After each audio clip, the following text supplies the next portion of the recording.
Mobland has just concluded with episode 10, and in a world where Gangs of London took a real nosedive, Mobland stepped in and ascended the position. One could say that Gangs of London is the Conrad of this story, and Mobland is the Kevin, with an ending where we saw the resolution of the battle between the Harrigans and also the Stevensons. There was double-crossing, betrayal, explosions, death, and Harry showing that he's still as loyal as they come.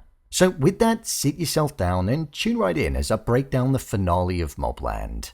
Just to let you know, this video will contain spoilers. The ending explained. When it came to the ending of this series, we were left at the point where Harry had a meeting with O'Hara scheduled for 10 AM, and he also had a meeting with Kat set later on that afternoon. Within the meeting with O'Hara, he found out that it was actually her that was the rat and had been working with Richie for around a year, and she'd been sharing information on the Harrigans, so it wasn't Archie, which meant that Conrad killed his longtime friend since the 70s over something that wasn't actually the case. But what it did show was the influence that Maeve had and how she can seep poison into her husband's ears as he'll act based upon it. This led Harry to want to set up a ruse with Richie and use the fact that he trusted O'Hara to be able to wipe him out for good. O'Hara spilled the location of the safe house that the Harrigans were staying in following Conrad and Maeve being arrested, and Richie sent all of his men round there to wipe every one of them out. Plus, at the same time, O'Hara made out like she was going to meet with Harry at her office with Richie. But Richie sent a load of his men round there as well to wipe out Harry and Kevin when they walked in. This was all a part of Harry's plan, and instead, Richie's men were killed because Harry and Kevin weren't heading there. They were actually heading towards Richie's office. Richie grabbed O'Hara and was using her as a way of protecting himself, but we saw Harry didn't care and he killed her anyway, even though she worked with him on the plan. This was because she showed her true side and showed that she was a traitor. In the world that they operate in, you can't have a weak link and somebody that you can't trust, because that causes a weakness and it can come back to get you. Cause what's to say that they won't do it again? Loyalty is Harry's biggest trait, as we know, because he's never strayed to the other side despite being offered it when Conrad was looking questionable. So that's why he was so quick to kill O'Hara, because he lost all respect for her. Kevin said the final words to Richie, which was the Harrigans say hello, before sticking him with the final bullet, showing that the Harrigans now sat at the top again. But this was a different era of the Harrigans. It was no longer the Conrad and Maeve show, which caused the Harrigan name to be dragged through the mud because it started to represent chaos, panic, and madness. Instead, with Kevin looking to be at the wheel after making his move, he wanted it to stand for stability and a newfound respect. What the ending of this final episode truly means is that it feels like there's almost going to be a civil war ensuing within the walls of the Cotswold estate in the next season. Conrad wants the power, Maeve is looking to side with Eddie, Seraphina is looking to ascend the position, which was symbolically shown to us by sitting in Conrad's seat, and Kevin and Harry are looking to take it too, so the family could quite literally tear itself apart from the inside out, all whilst being on the receiving end of Kat as well, the gang leader that was looking to poach Harry but he chose not to go. So it's gonna be interesting for sure, as there's gonna be battles on all fronts. With Harry being stabbed by Jan right at the end of the episode, personally, I don't think that's going to be the end of him. He's too tough of a guy and too much of a main character to be taken out by a kitchen knife by mistake, so I think he'll definitely survive the ending. With Conrad going absolutely mental during the ending of the episode whilst inside the walls of the prison, it showed that realistically he was where he belonged and around the type of people that did respect him, the criminals that didn't hold as much power as what he did. That's the first time we've actually seen him be respected in the entirety of the show. Everybody else that's on a similar level to him has spoken about how he's literally lost it, so it was rather telling of the position that he was now in and that he was quite literally a madman. With Harry getting the recording of Alice basically saying that they were framing Conrad and Maeve for a crime that they didn't commit, it showed that the both of them would be getting out as soon as that was shown to the police.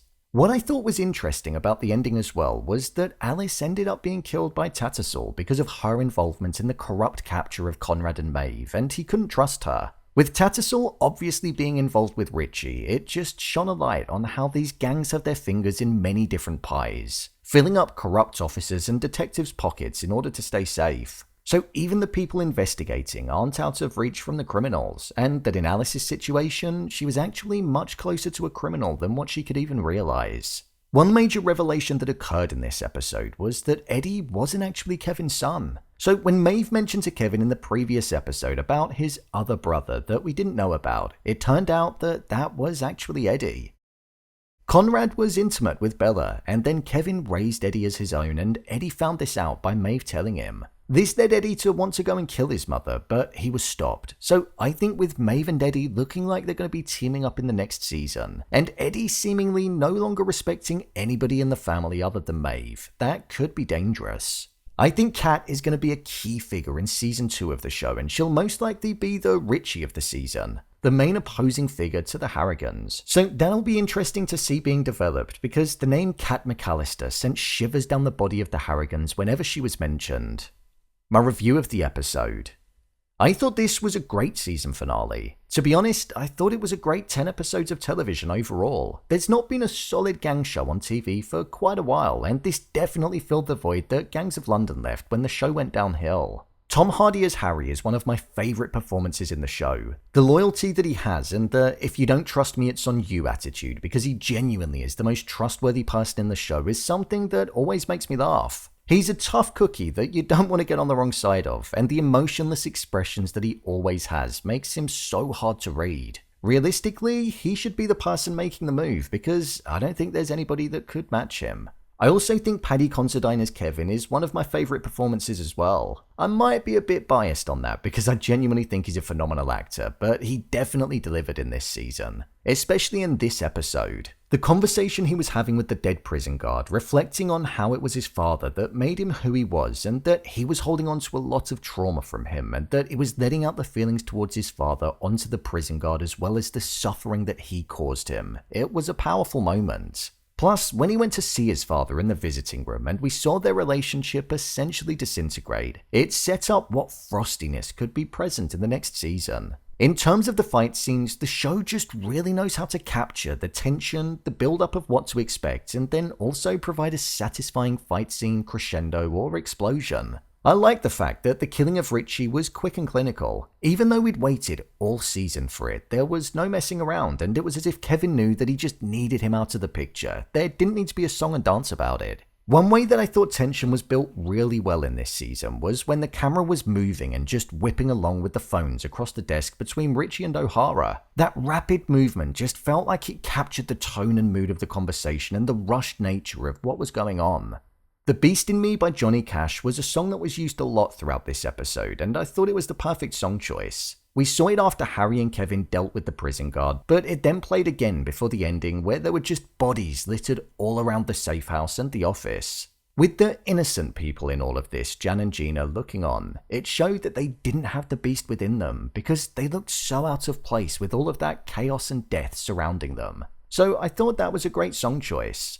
The casting in this season has genuinely been phenomenal. Hellen Mirren as Maeve is a character that I absolutely hated, but that was literally the point. We're not supposed to like her, and I did genuinely despise her, so they wrote her so well. The same with Conrad too. They did a really good job at writing a character that you could tell once had power and influence in their heyday, but he was losing his marbles slightly and going rogue just to see if he still had it, so I commend the team for that as well. This has been one of the best TV shows on television in recent weeks, so if you haven't watched it, I strongly recommend you do. It's Sunday today, there are 10 episodes, and if you started early enough, you can get through all of it today. So binge, binge, binge.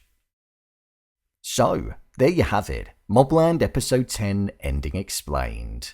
If you want to see more of your favourite TV series and movies being broken down, then check the playlist below, and don't forget to subscribe so you don't miss future videos. What did you think of the finale? Share your thoughts in the comments. As always, thanks for tuning into the video, and I'll see you in the next one.